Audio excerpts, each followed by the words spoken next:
तो आज के आपके करंट अफेयर्स 22 जून 2022 के सबसे पहला करंट अफेयर है फॉरेन पोर्टफोलियो इन्वेस्टमेंट के बारे में, FPI, ठीक है, या FII भी इसे कहते हैं, फॉरेन इंस्टीट्यूशनल इन्वेस्टमेंट। तो FPI FII किसी भी नाम से है, इससे ही रेफरेंस है, ठीक है, क्लियर है। तो इस चीज को याद रखना, FPI और FII इन दोनों की एक ही साथ रेफरेंस है। अब यहां पे आपके जो इंडिया का रुपी लगातार गिरता जा रहा है, इसमें से एक जो प्रॉब्लम है वो ये है कि आपकी लगातार जो फॉरेन पोर्टफोलियो इन्वेस्टमेंट है ये आपके इंडिया से बाहर जा रही है। तो आपके इंडिया से बाहर जब इन्वेस्टमेंट जाएगी तो उस पर क्या फर्क पड़ता है। देखो, ये अल्टीमेटली आपका जो कंसेप्ट है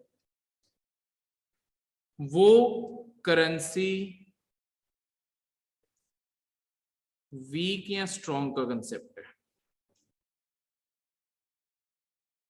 ठीक है, और इसी के साथ फॉरेन पोर्टफोलियो इन्वेस्टमेंट भी इसी के साथ जुड़ी हुई है। देखो, अगर आपके देश के अंदर जब भी किसी ने भी पैसा इंडिया के अंदर इन्वेस्ट करना है, वो चाहे किसी और कंट्री को बिलोंग करते हो, वहां की अपनी करेंसी होगी, जैसे अमेरिका है, अमेरिका से लेट्स सपोज किसी ने इंडिया के अंदर इन्वेस्टमेंट करनी है, वो बाहर से US डॉलर्स भेजेंगे इंडिया में, पर ये हमेशा रुपये में कन्वर्ट होगा, ठीक है, क्योंकि इंडिया के अंदर तो इन्वेस्टमेंट और सारी चीजें पैसे के ऊपर ही चल सकती हैं। तो बीच में ट्रांजैक्शन में रोल प्ले करता है आपका RBI। RBI क्या करता है कि डॉलर्स अपने पास रख लेता है और उसके बदले रुपये जारी कर देता है।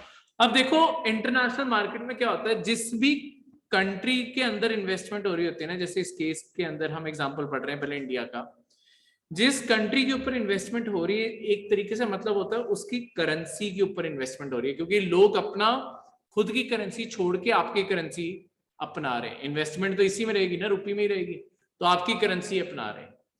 जब भी कोई आपकी करेंसी अपनाएगा, देखो अल्टीमेटली RBI ने नोट तो रुपये के लिमिटेड ही छापे हैं ना, तो इंटरनेशनल मार्केट में होना क्या शुरू होता है कि रुपये आपका स्ट्रॉन्ग होना शुरू हो जाएगा।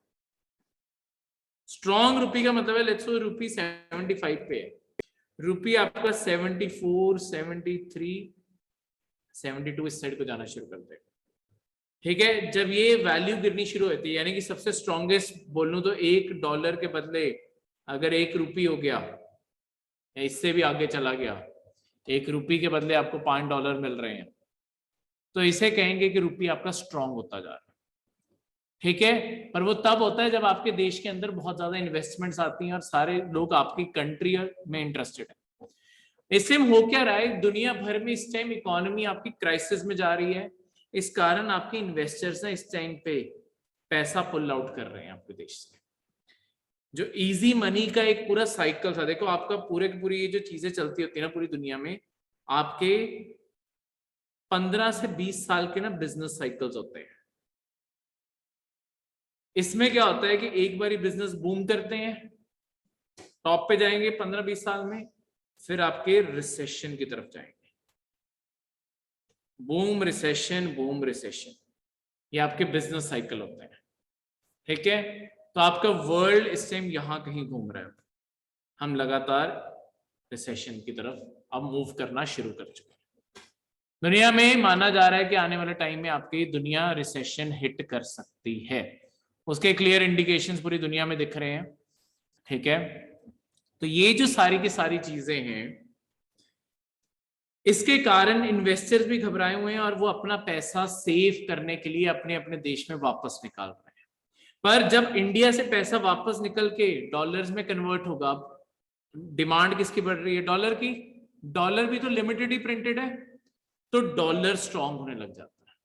उसके कंपैरिजन में हमारी जो करेंसी होगी, अगर अब पैसा रुपये से निकल के डॉलर की तरफ जाने लग गया, हमारा रुपये वीक होने लग जाएगा।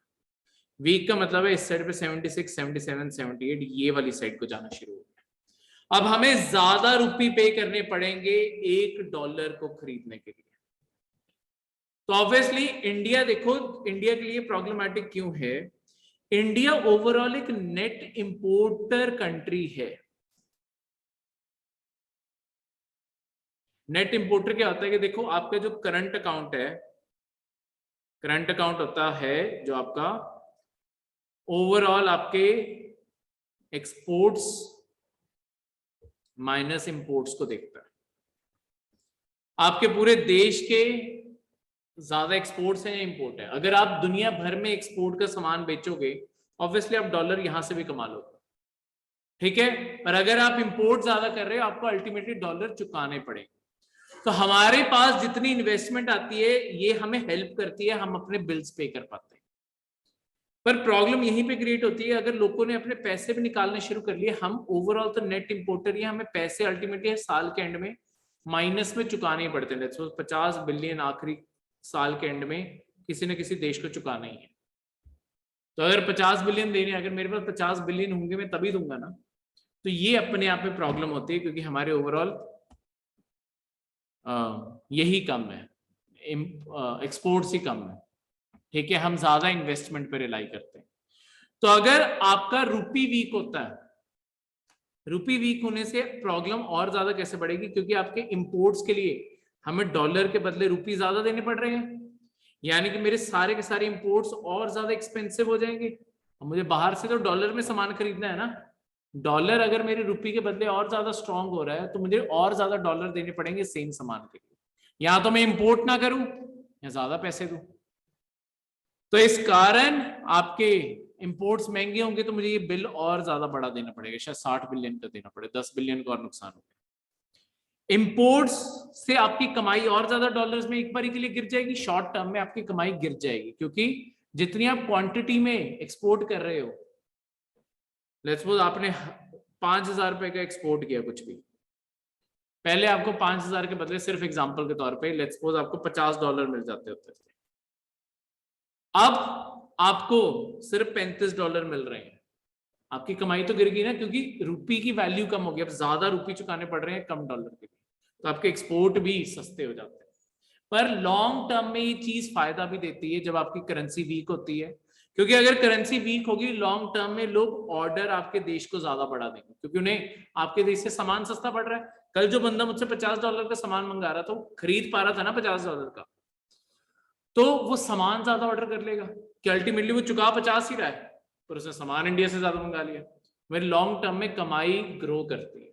और शायद कंट्रीज जिन्हें अब इंडिया का सामान सस्ता लगने लगेगा, वो भी लॉन्ग टर्म में इंडिया से सामान मंगाने लगेंगे। तो इस तरीके से लॉन्ग टर्म में इंडिया के एक्सपोर्ट्स ग्रो भी करते हैं, पर अभी शॉर्ट टर्म में प्रॉब्लम इंपोर्ट्स की आती है, ठीक है। तो ये सारी की सारी चीजें, और इसी के साथ में आपका जो इन्वेस्टर्स अपना पैसा निकाल रहे हैं, देखो 2 टाइप की इन्वेस्टमेंट्स होती हैं, बिजनेस साइकिल को रब कर दो। एक है आपकी फॉरेन पोर्टफोलियो इन्वेस्टमेंट, और एक होती है foreign direct investment. Direct investment में जो आपके इन्वेस्टर्स होते हैं, वो फिजिकल एसेट्स को खुद ओन करते हैं, ठीक है। जैसे कोई बिल्डिंग, अपना ऑफिस, इंप्लॉयज इंडिया के अंदर, ये सब कुछ रखा, उनके फिजिकल एसेट्स हैं जो एग्जिस्ट कर रहे हैं। दूसरी साइड पे फॉरेन पोर्टफोलियो इन्वेस्टमेंट जो है, ये सारी की सारी क्या है, इसमें आप सिर्फ, जैसे आपने स्टॉक्स में पैसा लगा दिए, जो कुछ भी आप इन चीजों के अंदर पैसा लगा रहे हो, तो आपके पास ना ओनरशिप होती है उस चीज की, ना डिसीजन मेकिंग पावर है। अगर कंपनी आपकी है तो आप जो मर्जी डिसीजन लो, पर अगर आपके पास ओनरशिप नहीं है, तो अपने आप वो चीज आप इन्फ्लुएंस नहीं कर सकते, ठीक है। ये सबसे बड़ा डिफरेंस है इनके बीच में, क्लियर है। तो आपके फॉरेन पोर्टफोलियो इन्वेस्टमेंट्स, आपके स्टॉक्स, एडीआर, जीडीआर, आपके जितने भी डिविडेंड, वो सारी चीजें हैं, बॉन्ड्स, म्यूचुअल फंड्स, जितने भी ये सारे पेपर्स होते हैं, पेपर के ऊपर ही आप एक तरीके से इन्वेस्ट कर रहे हैं, कोई भी फिजिकल एसेट नहीं एग्जिस्ट कर, ठीक है, क्लियर है। सेकंड, इसी के साथ मैंने सेकंड करंट अफेयर आपको वीकनिंग रुपी और करंट अकाउंट डेफिसिट भी समझा दिया है, क्योंकि दोनों एक दूसरे से करंट अफेयर जुड़े हुए थे, ठीक है। इंडिया का current account deficit short term में, क्योंकि इंपोर्ट्स हम ज्यादा करते हैं तो हमारा और ज्यादा वर्सन होगा, डेफिसिट घाटा और ज्यादा बढ़ेगा, ठीक है।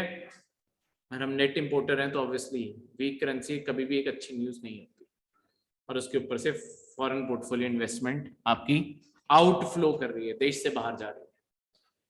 एस्टिमेट है कि इंडिया अगले 1 साल के अंदर अंदर $100 बिलियन गंवाने वाला है। तो हमारे इंडिया की इकोनॉमी से जो हमारे फॉरेन रिजर्व्स हैं 600 बिलियन के, वो अगले 1 साल में $100 बिलियन उड़ जाएंगे। ठीक है, 500 पे आ जाएंगे फिर से रिजर्व्स, ये एस्टिमेट है।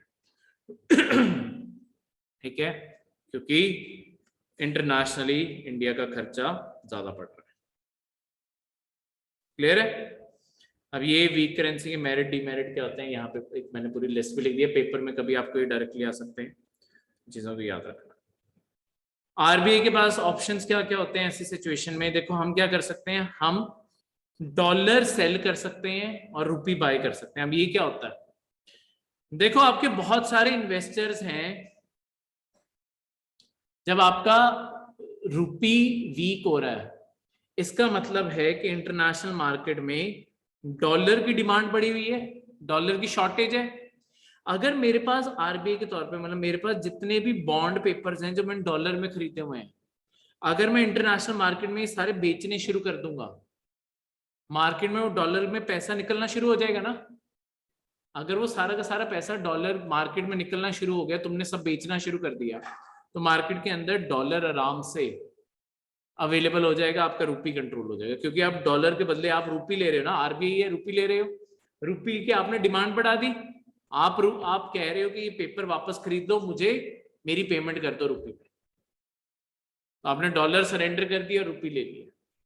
तो इस तरीके से आप जब ये बॉन्ड्स और ये सारी चीजें आरबीआई सेल करता है, जैसे आरबीआई कहाँ सेल करता है बेसिकली, जैसे अमेरिका का जो उनका फेडरल बैंक है, सेंट्रल बैंक है जो उनका, वो भी अपने ट्रेजरी बिल्स निकालता है। जब हमें डॉलर खरीदने होते हैं, डॉलर खरीदने का मतलब है हम उनके ट्रेजरी बिल्स खरीद लेंगे, अमेरिकन डॉलर के बिल्स खरीद लिए, वो भी तो डॉलर ही है। जब बेचने हैं वो ट्रेजरी बिल्स बेच दिए, तो जितने आपको पैसे निकालने इस तरीके से आप निकाल देते हैं। तो सर हमारे रिजर्व्स पे असर नहीं पड़ता है इसका? तो रिजर्व्स पे असर पड़ेगा, यही चीज है, अगर हम बेचते रहेंगे तो आपके रिजर्व्स गिरते रहेंगे। यही तो, ये भी तो डॉलर के रिजर्व्स में काउंट होते हैं, ये भी हमारे रिजर्व्स में काउंट होते हैं। पर अगर मुझे रुपी को स्टेबलाइज करना है, मुझे अभी बेचने पड़ेंगे, पर आरबीआई की इसकी भी एक हद तक लिमिट होगी, वो कब तक बेच सकते हैं। ठीक है, अगर बेचते रहे जस्ट रुपी को सेटल डाउन करने के लिए और रुपी सेटल ही नहीं हो रहा, तो एक टाइम के बाद तो हमारे सारे एसेट खत्म हो जाएंगे। तो ये तो प्रॉब्लम रहती है। क्या पूछ रहे थे?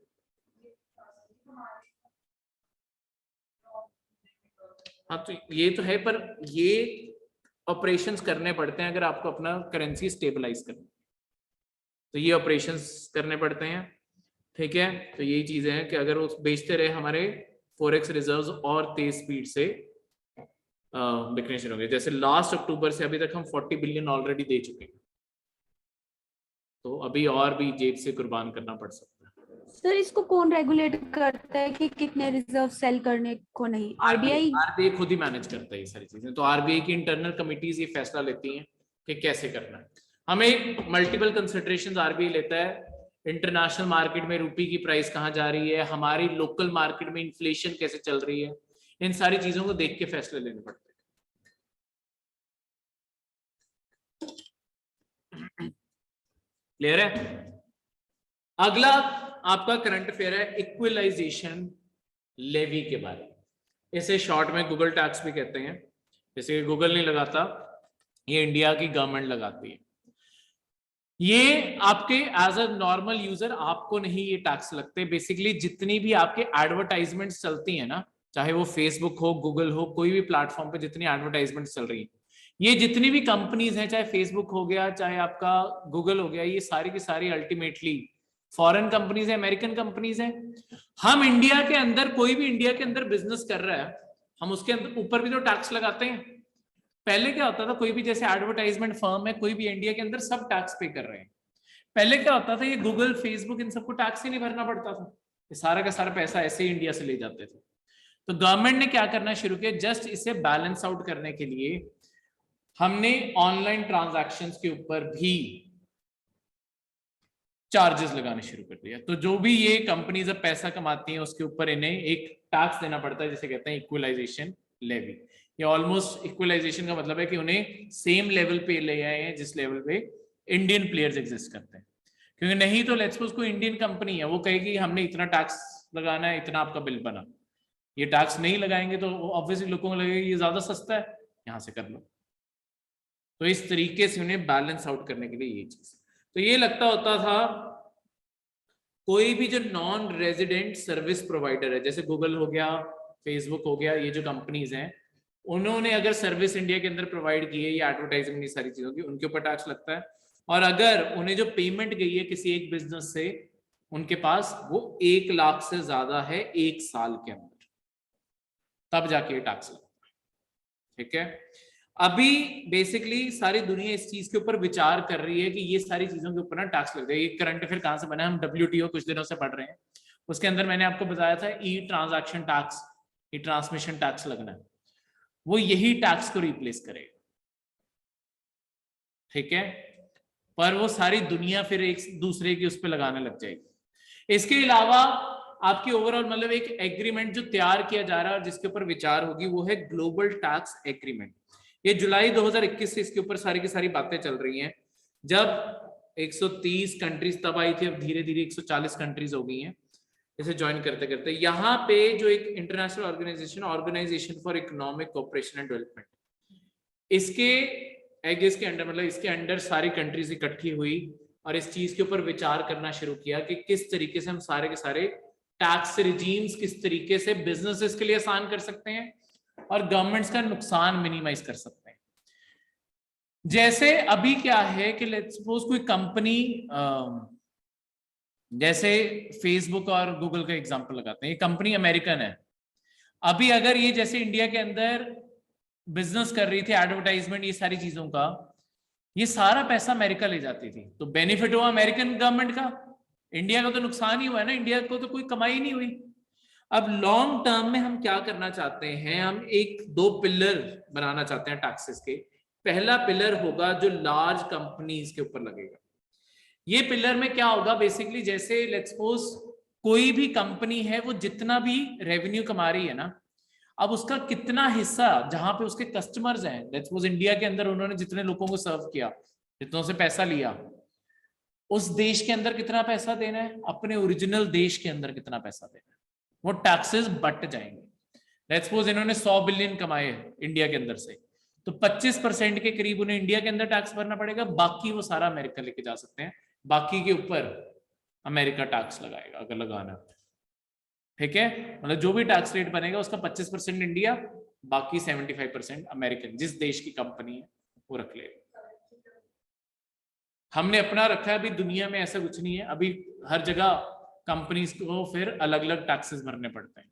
ये कंपनीज के लिए भी तो सिंप्लीफाई हो जाएगा। ठीक है, अभी भी टैक्स, जैसे हम ये जो आपकी इक्वलाइजेशन लेवी है, वो इंडिया के अंदर टैक्स ही तो है। ठीक है, और अमेरिका के अंदर ये गूगल, फेसबुक, इन्हें टैक्स भरना पड़ता है, तो ये उधर भी दे रहे हैं, इधर भी दे रहे हैं, पर ये हमने अब जाके टैक्स लगाया।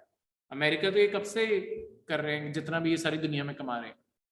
अमेरिका दुनिया में सर्विस सेक्टर से तो सबसे ज्यादा कमाता है, वहां पे बाकी इकोनॉमी को इतनी बड़ी नहीं है, सर्विस सेक्टर बहुत बड़ा हो गया, एग्रीकल्चर तो वहां पे सिर्फ 5% रह गए। ठीक है, दूसरा पिलर 2 जो इसका टैक्स होगा वो है ग्लोबल मिनिमम टैक्स। देखो आपकी जो MNCs है ना, वो एक दूसरे की कंट्री में, कंट्रीज छोड़ के अपने हेडक्वार्टर कहीं और बना लेती हैं, अपनी बिलिंग किसी और कंट्री में शो कर देती हैं, क्योंकि वहां पे उन्हें कॉर्पोरेट टैक्स कम पड़ते हैं। बिजनेस लेट्स सपोज इंडिया के अंदर से कर रही हैं, पर जो पेपर वर्क सब कुछ फाइल करेंगे वो किसी और कंट्री, आयरलैंड जैसे देश में जाके फाइल कर देंगे। आयरलैंड के अंदर 0% कॉर्पोरेट टैक्स है, पेपर वर्क अगर वहां सारा किया, उन्होंने दिखाया ही नहीं कि इंडिया के अंदर इतनी प्रोडक्शन ही नहीं हुई, तो इंडिया के अंदर टैक्स नहीं देना, वहां टैक्स माफ है, तो वो बच जाएंगे। तो हम क्या चाहते हैं, सारी दुनिया के ऊपर एक चीज इन्फोर्स कर दी जाए कि कोई भी देश 15% से कम कॉर्पोरेट टैक्स नहीं रख सकता। मिनिमम टैक्स का एक रेट लगाया जा रहा है सारे कॉर्पोरेट्स के ऊपर, तो उन्हें 15% टैक्स तो हर देश के अंदर भरना पड़ेगा, वो जिस मर्जी देश के अंदर बिजनेस कर रहे हैं। फिर उनके पास ये एडवांटेज खत्म हो जाएगी जो वो टैक्स के भी चोरी करते हैं। इस चीज को आपके कहते होते हैं base erosion and profit shifting. ठीक है, BEPS। Base erosion and profit shifting, इसमें यही चीज है कि बेसिकली कंपनी बिजनेस कहीं करती है, पेपर वर्क कहीं और शो करती है, जहां पे पेपर वर्क करेगी वहां पे बस टैक्सेस ना हो, प्रॉफिट शिफ्ट करके दिखा दी, कहीं और पेपर वर्क कर दिया तो उस कंट्री के अंदर टैक्स नहीं भरने पड़ेंगे और दूसरे के अंदर इस तरीके से। हाँ पर मिनिमम एक तो है ना, जीरो तो नहीं है।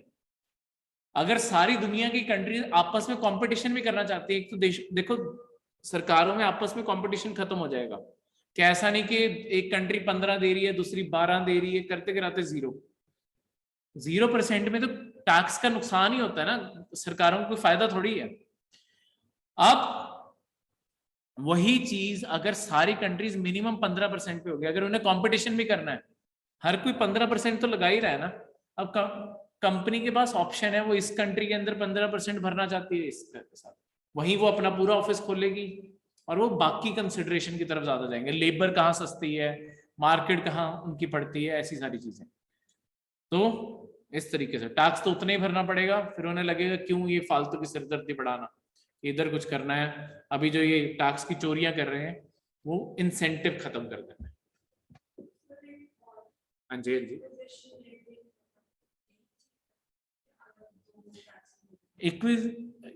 इक्विलाइजेशन जो लेवी है वो अभी जो इंडिया टैक्स लगा रहा है ये डिजिटल ट्रांजैक्शंस के ऊपर वो है, लॉन्ग टर्म में इसका जो पिलर 1 है वो से रिप्लेस कर देगा। अभी सारी दुनिया में एक कॉमन एग्रीमेंट नहीं हुआ है टैक्सेस को लेकर, तो वो अभी पेंडिंग है, जिस दिन वो एग्रीमेंट हो गया ये सारी चीजें बदल जाएंगी। क्लियर है, कोई डाउट, समझ आ गया? कॉर्पोरेट टैक्स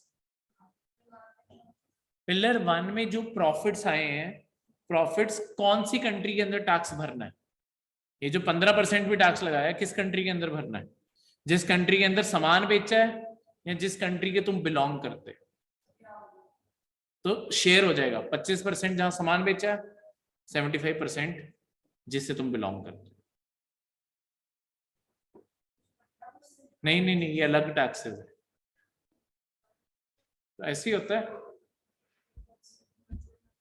नहीं नहीं, कंपनीज ढूंढ ही लेती हैं कुछ ना कुछ, बहुत बच जाता है। Amazon तो भर्ती कितना टैक्स है, Amazon इंडिया के अंदर बिजनेस कर रही है, टैक्सेस ही अमेरिका के अंदर फाइल करते हैं। पिछले साल Amazon ने टैक्स दिया है $0, सारा टैक्स फ्री, बिलियंस की कमाई, सारे टैक्स फ्री। लूप होल्स तो बहुत हैं सारी दुनिया के टैक्सेशन में, पॉलिटिशियंस को खरीद भी तो लेते हैं ये, ठीक है, अगर के पास पैसे बहुत हैं खरीद लेंगे। तो लूप होल एक बंद होता है, दूसरा कहीं ना कहीं ओपन कर देते हैं कि इस तरीके से टैक्स हो जाएगा।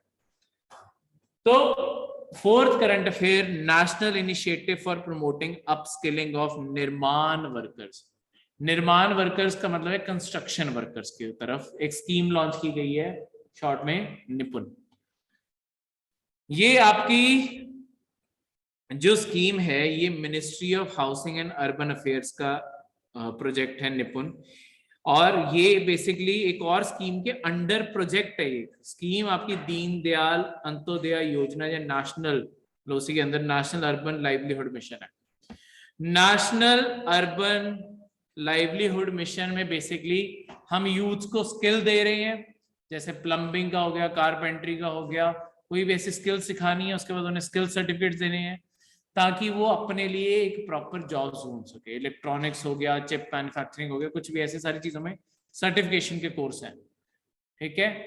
तो ऐसी चीजों के अंदर अब हम कंस्ट्रक्शन वर्कर्स को भी कवर करना चाहते हैं, कंस्ट्रक्शन वर्कर्स की स्किल करके कंस्ट्रक्शन वर्कर्स को हम तैयार करें बेटर चीजों के लिए।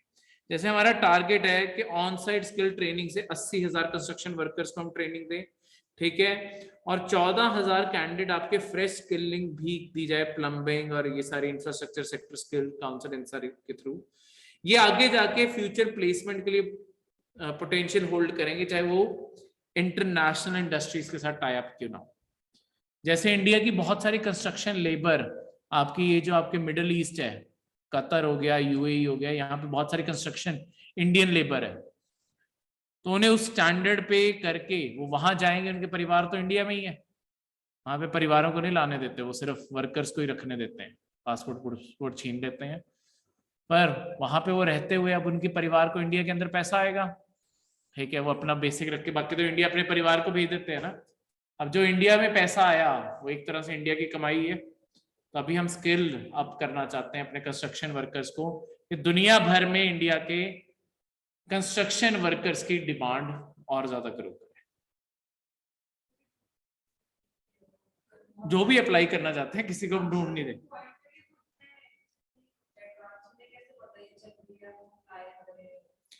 सो बेसिकली होता क्या है कि गांव में पंचायत के थ्रू, ये सारी चीजों के थ्रू आपके अनाउंसमेंट्स और ये सारी चीजें करवा दी जाती हैं। कई बारी जब पेपर ही फिल करने होते हैं, मतलब चलो ये तो तब भी स्किल ट्रेनिंग है, कई बारी जैसे आपका एक ई श्रम पोर्टल का एक बहुत बड़ी चीज आई थी कि ई श्रम पोर्टल आपके अनऑर्गेनाइज सेक्टर के लिए एक तरह से पोर्टल बनाया गया कि वो वहां जाकर रजिस्टर करें, सरकार को डेटा मिले। कई गांव में ये बात फैलाई गई क्योंकि गवर्नमेंट की तरफ से ऊपर से ऑर्डर आते हैं, गवर्नमेंट ने नहीं बोला ऑब्वियसली, अब लोकल ऑफिशियल्स के ऊपर जब आके बात गिरती है कि रजिस्टर करवाओ, उन्हें सबसे आसान तरीका लगता है कि कोई र्यूमर फैला दो और अपने आप ही लोग आएंगे। तो उसमें ये र्यूमर फैला दिया कई इलाकों में कि ई श्रम पोर्टल पर रजिस्टर करोगे तो सरकार नौकरियां देगी। हर बंदा आके रजिस्टर करने लग गया, सरकार ने महीनों में करोड़ों रजिस्ट्रेशंस करा ली। तो काम इस तरीके से, ठीक है। अब यहाँ तो कंस्ट्रक्शन वर्कर्स, कंस्ट्रक्शन साइट से लेबरर्स, कहीं से भी उन्हें अपस्किल करना है, वो कैसे करेंगे, क्या सिखाएंगे, देखते हैं, ठीक है। तो दीनदयाल अंत्योदय योजना बेसिकली आपके रूरल पुअर को टारगेट करती है, ताकि उनकी इनकम ग्रो कर सके, उन्हें स्किल करके, उन्हें स्किल करेंगे, उन्हें बेटर, तो अनस्किल्ड जॉब्स की जगह वो स्किल्ड जॉब्स करेंगे, उनकी कमाई अपने आप बढ़ेगी, ठीक है। लेट्स सपोज कोई पर्सन पहले सारा दिन दिहाड़ी करके 500 रुपए कमा के जाता था, अब उसे तुमने प्लम्बर बना दिया, प्लम्बिंग का पूरा कोर्स सिखा दिया, सब कुछ कर दिया, अब वो लोगों के घर में 2-2 टूटियां भी चेंज करने जा रहे हैं, 200-200 रुपए लेके दिन का 2000 कमा के शायद चला जाता, ठीक है। तो इनकम बढ़ गई ना, उसकी फैमिली लाइफ इंप्रूव होगी। पहले वो सिर्फ 15,000, अगर सारे दिन भी काम कर रहा था 15,000 कमा रहा था, अब 60,000 कमा रहा है, कमाई बढ़ गई, उसकी लाइवलीहुड अपने। स्किल इसलिए करना जरूरी है। और लॉन्ग टर्म में देखो, अगर तुमने इंडिया के अंदर फॉरेन कंपनीज को अट्रैक्ट करना है, इसके लिए बहुत जरूरी है इंडिया के अंदर अच्छी लेबर हो। अगर अच्छी लेबर ही नहीं है तो कोई तुम्हारे देश में आके इन्वेस्ट क्यों करेगा, ठीक है। ऐसी लेबर, उन्हें स्किल्ड लोग ऑलरेडी चाहिए ना, जिन्हें चिप्स मैन्युफैक्चर करनी आती है, सब कुछ आता हो। अगर कल किसी भी चिप मैन्युफैक्चरर ने इंडिया के अंदर फैक्ट्री लगानी हो, पहले लोगों को चिप बनाना थोड़ी सिखाएगा, वो तो ऐसे लेबर ढूंढेगा जिन्हें ऑलरेडी ये चीजें आती हैं। तो यहाँ से वो डायरेक्टली गवर्नमेंट को कॉन्टैक्ट कर सकता है, गवर्नमेंट से ऐसे वर्कर्स का डेटा ले सकता है और वो उन्हें कॉन्टैक्ट करके डायरेक्ट एम्प्लॉयमेंट भी दे सकता है। क्लियर है? तो ये सारे के सारे आपके इसके फीचर्स बताए हुए हैं कि क्यों ये सारी की सारी स्कीम क्या है, ठीक है। और आपके इसी के साथ में आपका नेशनल स्किल क्वालिफिकेशन सर्टिफिकेशन जो फ्रेमवर्क है, किस तरीके से सर्टिफिकेट दिए जाते हैं, वो आपका ये फ्रेमवर्क है। ये सर्टिफिकेशन जो आपका नेशनल स्किल क्वालिफिकेशन फ्रेमवर्क की सारी चीजें हैं, ये आपकी क्वालिटी एश्योरेंस फ्रेमवर्क है कि किस तरीके से आपकी जो वर्कर्स हैं उन्हें कैसी नॉलेज, स्किल और एप्टीट्यूड है उनका, और वो लोग क्या किस काम में वो ट्रेंड है, किस जॉब मार्केट के लिए वो बेटर प्लेस्ड है, ऐसी सारी चीजें उसके ऊपर जो फ्रेमवर्क तैयार होता है वही। Next current affair, anti gravity body suit. India के जो आपके एम्स दिल्ली है, वहां पे आपके एक्सपर्ट्स ने एक स्पेस सूट तैयार किया है जिसे एंटी ग्रेविटी बॉडी सूट कह रहे हैं, ठीक है। ये anti gravity body suits actually astronauts को 2 चीजों में मदद करेगा, उनके मसल्स को स्ट्रेंथन करने में और उनकी बोन डेंसिटी ना खत्म हो जाए, जब वो स्पेस में होते हैं बोन्स पतली होती जाती हैं, उन्हें मेंटेन रखने में हेल्प करेगा। क्योंकि होता क्या है, देखो अगर आप स्पेस में जाते हो ना, स्पेस में जाके जो आपका बॉडी वेट होता है वो 0 हो जाता है, आपका बॉडी वेट 0 हो जाता है। तो किसी को भी अपने वेट से इशू है, आप स्पेस में जाके मेजर करोगे तो 0 आएगा, ठीक है। अब ये जो बॉडी सूट है ये आपके 70% तक जो है आपको बॉडी वेट दोबारा से प्रोवाइड करने में हेल्प करता है, इसके अंदर हमने इस तरीके से डिजाइन किया कि आर्टिफिशियली आपको वेट दे देता है अंदर से। तो इसके कारण किसी को भी लाइटलेस नहीं महसूस होगी और अंदर से बोन्स और बॉडी नहीं तो ओपन अप हो जाती है, इसी कारण बोन डेंसिटी खत्म होने लग जाती है, वो नहीं होगा इस सूट के थ्रू। ठीक है।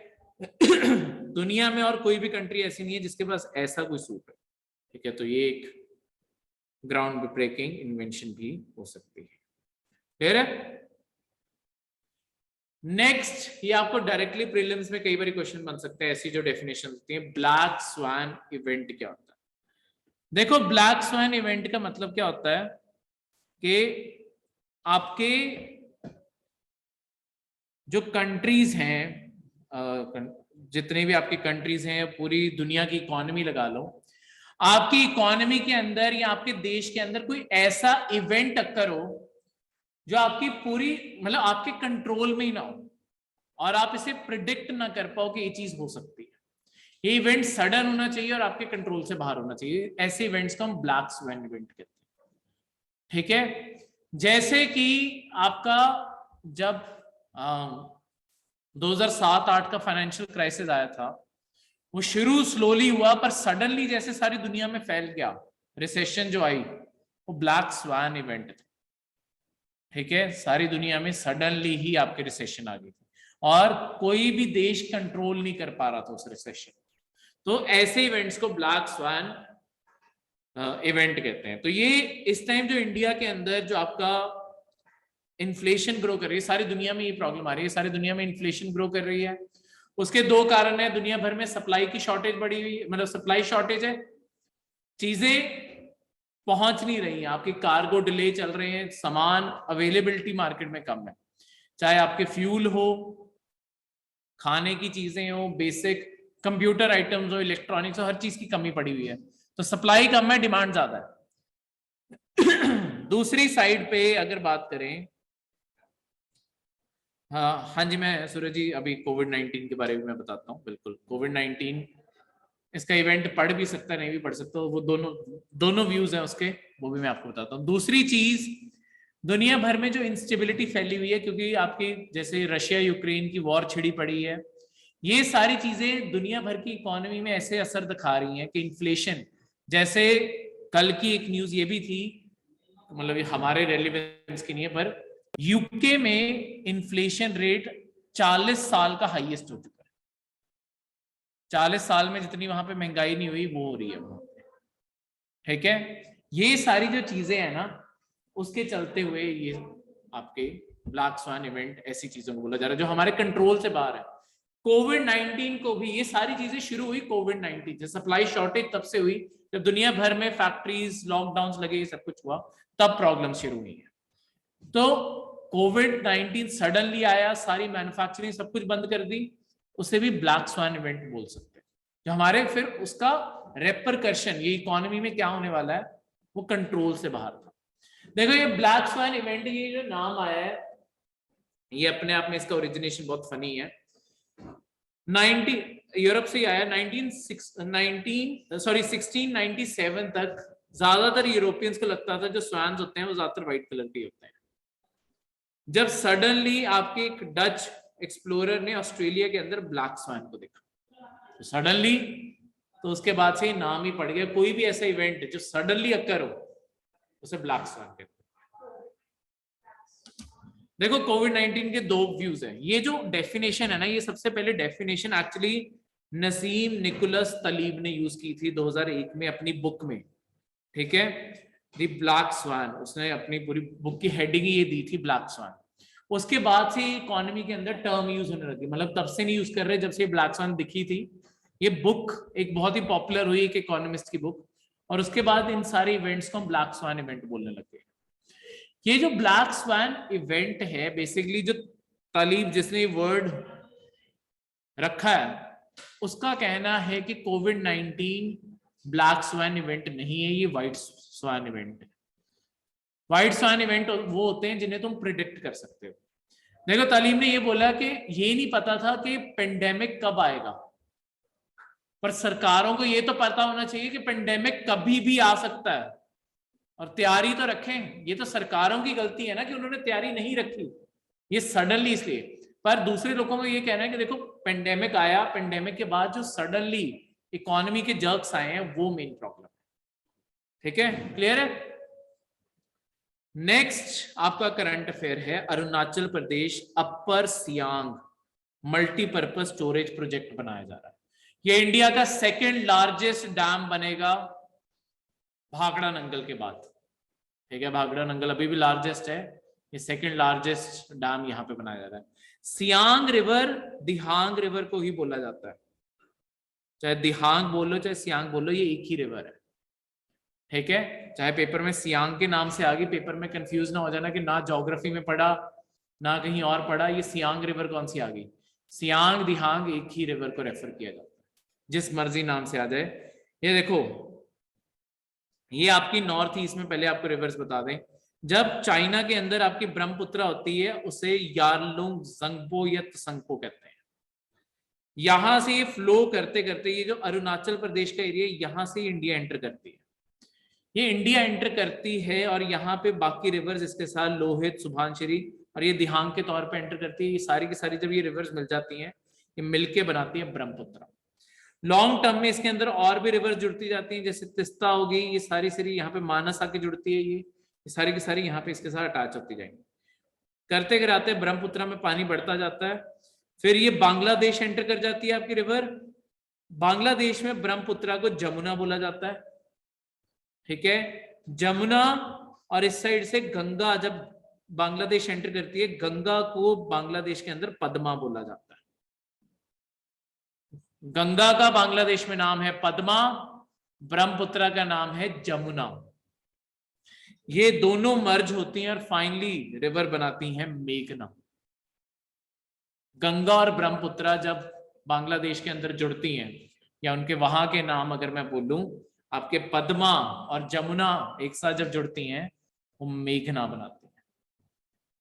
ठीक है, तो ये मैप को बाकी भी आप डिटेल में स्टडी करना। जैसे ये जो अभी बैरक है, बैरक के कारण भी आपके असम और ये सारे एरिया में फ्लड आए हुए हैं, तो इसकी भी कभी ना कभी न्यूज बनेगी। बैरक रिवर जो है ये भी फ्लड करती है, बैरक रिवर भी यहाँ से फ्लो करके डायरेक्टली जब आपकी ये जो जहाँ पे मेघना बनती है ना, मेघना से पहले जाके बैरक रिवर मिलती है। इंडिया से शुरू होती है बैरक, पर फ्लो करते करते ब्रह्मपुत्र से डायरेक्टली नहीं मिलती, ये मेघना में जाकर मिलती है। ठीक है, तो ये बैरक रिवर के अंदर भी फ्लड आए हुए हैं, लोगों के घरों की एक एक मंजिल जो ग्राउंड फ्लोर है वो सारा डूब चुका है, और फर्स्ट फ्लोर में पानी भरना शुरू चुका है, कई इलाकों में इतना ज्यादा पानी है। ठीक है, अब इसी के चलते हुए ये ना नॉर्थ ईस्ट में अब कुछ बहुत बड़े प्रोजेक्ट्स गवर्नमेंट ऑफ इंडिया बनाने जा रही है, क्योंकि नॉर्थ ईस्ट में हर साल प्रॉब्लम है फ्लड्स की। देखो, डैम हमने पहले भी बनाए हैं बहुत सारे, पर वो डैम्स हमने ना प्लान्ड मैनर में नहीं बनाए, तो इस कारण होता गया ब्रह्मपुत्र हर बारी क्या करते हैं, हम डैम बनाते हैं, ब्रह्मपुत्र अपना रास्ता बदल लेती है, क्योंकि उसे कोई और ज्यादा आसान रास्ता मिल जाता है। तो डैम तुमने यहाँ बनाया, ब्रह्मपुत्र कहीं और से मुड़ जाएगी। ठीक है, डैम ब्रह्मपुत्र कहीं पीछे से ही चलेगी।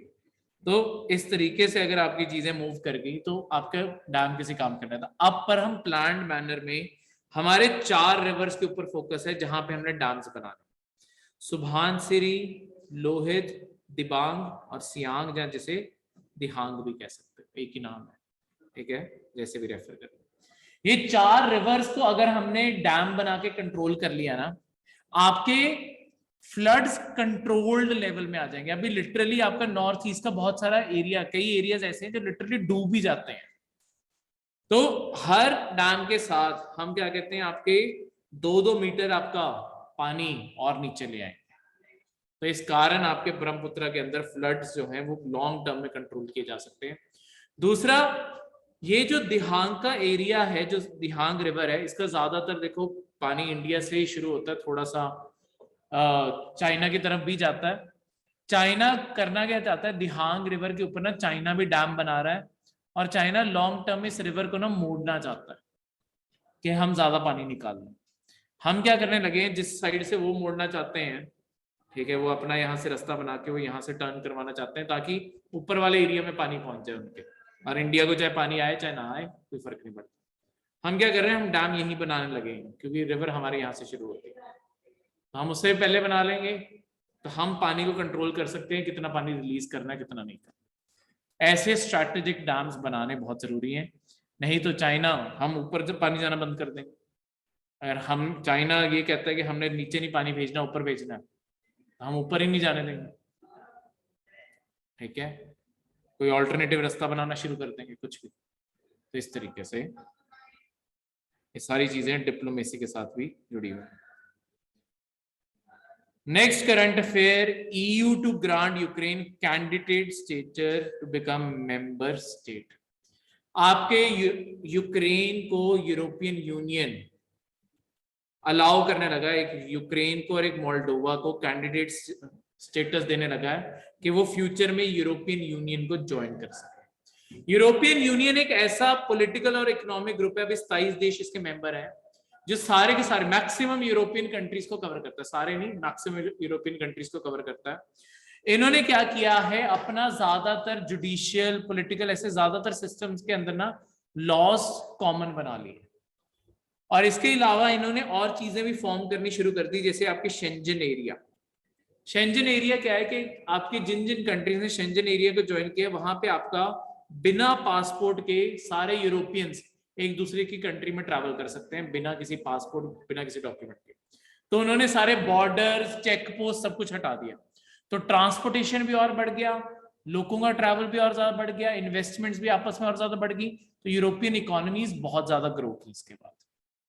ठीक है, अब जो बाकी कंट्रीज हैं वो भी एस्पायर करती होती हैं कि यूरोपियन यूनियन को ज्वाइन कर ले, यूरोपियन यूनियन से फंडिंग भी आती है। तो जो गरीब देश हैं थोड़े यूरोप के अंदर, जैसे ग्रीस हो गया, इटली हो गया, ये गरीब देश है यूरोप में। ठीक है, तो यहाँ इन्हें गरीब देशों में माना जाता है। इसके अलावा और भी हैं, मतलब ये भी गरीब देश हैं, तो इन्हें फंडिंग मिल जाती है कि अपनी रोड्स बना लो, ये बना लो, वो बना लो, तो उन्हें इस तरीके से फंडिंग मिल जाती है। तो इसलिए हाँ, तो बिल्कुल कई लोगों को इस चीज से ऑब्जेक्शन होती है कि देखो फंड कर रही है जर्मनी फ्रांस जैसी कंट्रीज, वो ज्यादा बजट में कंट्रीब्यूट कर रही है यूरोपियन यूनियन के, चल तो उनके सिर पे रहा है, पर वो कंट्रीज तब भी इंटरेस्टेड है क्योंकि उसके बदले उन्हें पॉलिटिकल पावर भी तो मिलती है, तुम्हारी फंडिंग नहीं देंगे, पॉलिटिकल होल्ड भी तो मिल गया। अगर जर्मनी की बात, जैसे जर्मनी इस ब्लॉक में सबसे ज्यादा स्ट्रॉन्गेस्ट है, अगर जर्मनी नहीं खुश होता तो आपके क्या कहते हैं यूरोपियन पार्लियामेंट, जो पूरी यूरोपियन यूनियन की पार्लियामेंट है, उसके अंदर वोटिंग भी उसी मुताबिक होती है। नहीं तो जर्मनी मना कर देता है कि हम इस साल इतना फंड में कंट्रीब्यूट या इस चीज में हम कंट्रीब्यूट नहीं करेंगे, और जर्मनी के बैकआउट करने से बहुत सारे फंड्स बैकआउट हो जाते हैं, तो अगलों को पॉलिटिकल होल्ड मिल जाता है। इसके लिए पर सिर्फ अभी कैंडिडेट का मतलब है वो फ्यूचर में ज्वाइन कर पाएंगे, इसका स्टेटस मिलता है, अभी मेंबर नहीं बने हैं। ठीक है, जो मोल्डोवा और यूक्रेन है, अब इनका एक लॉन्ग प्रोसेस शुरू होगा जहां पे उन्हें अपनी जुडिशियल रिफॉर्म्स, करप्शन, ये सारी चीजों को सबसे पहले टैकल करना पड़ता है। इन सारी चीजों के खिलाफ कानून बनाओगे, अपने सिस्टम को रिफॉर्म करोगे, फिर जाके आपको कहीं जगह मिलती है यूरोपियन यूनियन। तो सबसे पहले ये सारे सिस्टम को रिफॉर्म करना पड़ता है, फिर जाके ये सारी की सारी चीजें करोगे। क्लियर है? अब ये मैप दिया गया है, यहाँ पे जितनी कंट्रीज आपके यहाँ पे जो सारे की सारी यूरोपियन कंट्रीज एक बार यहाँ पे मार्क कर दी हैं। जो जो कंट्रीज यहाँ पे आपके कलर में ड्रॉ की गई है, ये येलो वाली कंट्रीज नहीं, जो बाकी कंट्रीज हैं ये सारी की सारी आपकी यूरोपियन यूनियन के मेंबर्स हैं। ठीक है, तो ये जो चेक रिपब्लिक है, स्लोवाकिया है, स्लोवेनिया है, ये बहुत ही गरीब देश है आपके। ठीक है, ये कोई अमीर देश नहीं है, ये बहुत ही छोटी छोटी सी गरीब सी इकोनॉमीज हैं। यहाँ पे अनएम्प्लॉयमेंट रेशियो बहुत ज्यादा है, छोटी छोटी सरकारें हैं। तो ये सारी चीजें, तो जब यूरोप सुनते ही यूरोप से हमेशा ये ना लगाया करो कि यूरोप अमीरी है, आधे से ज्यादा यूरोप गरीब है। सिर्फ ये जर्मनी, स्विट्जरलैंड, नेदरलैंड्स, फ्रांस सिर्फ, और बेल्जियम, ये सारे देश, और डेनमार्क, ये सारे यही अमीर है, बाकी सारे के सारे गरीब ही बैठे हैं वहां पे। वो सारे इनकी तरफ ही देखते रहते हैं, पैसे देंगे तो कुछ करेंगे। ठीक है, अगला करंट अफेयर है स्ट्रेट ऑफ हॉर्मुज के रिगार्डिंग।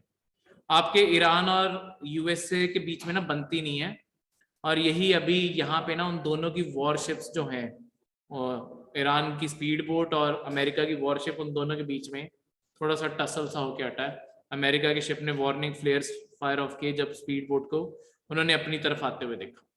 तो ऐसे मिलिट्री इंसिडेंट्स, क्योंकि एक भी इंसिडेंस हो जाए वॉर को लीड कर देगा, ऐसी चीजें आपके हाईलाइट हो जाती है।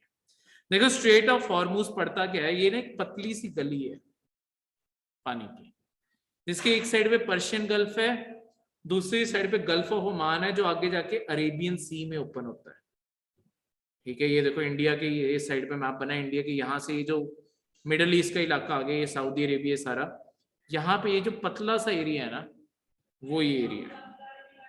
अगर ये जैसे यूएई को जो पानी पड़ता है, या यहाँ पे कतर को एरिया पड़ता है, कुवैत को पड़ता है, ईरान को पड़ता है, ये सारा इसी जगह से आपका पास होकर निकलता है। क्लियर है? इसका अपने आप में जो पूरी की पूरी डेप्थ है, ये सिर्फ 21 माइल की है, तो इतना पतला रास्ता है। यहाँ से सारी की सारी शिप्स पास करती हैं, और ये दुनिया के लिए बहुत ही इंपॉर्टेंट रास्ता है, क्योंकि दुनिया भर की बहुत बड़ी सप्लाई जो ऑयल की है ना, चाहे वो सऊदी अरेबिया से जाती हो, कतर से जाती हो, कुवैत से जाती हो, इराक से जाती हो, ईरान से, वो सारी शिप्स यहीं से निकलनी है। अगर ये रास्ता कोई भी बंद कर देता है, दुनिया की एक बहुत बड़ी जो सप्लाई रूट है तेल का, वो अपने आप बंद हो जाता है। ठीक है, तो इस कारण अमेरिका इसी कारण अपनी इतनी नेवी की यहाँ पे प्रेजेंस बना के रखता है, कि अगर किसी और के लिए बंद करना हो, उनके लिए बंद भी कर सके, और दूसरा अगर उनका कंट्रोल रहेगा, उनकी खुद की सप्लाई कभी बंद नहीं होगी। तो अमेरिका की नेवी की यहाँ पे बहुत बड़ी प्रेजेंस रहती है इसलिए। ठीक है, और ईरान को ये पसंद नहीं है, ईरान और उनकी बनती नहीं है, तो ये जो छोटा सा एरिया है, यहाँ पे अक्सर इंसिडेंसेस ऐसे टकराव के होते रहते हैं। ठीक है, क्लियर है? कोई भी डाउट? ये थे आज के करंट।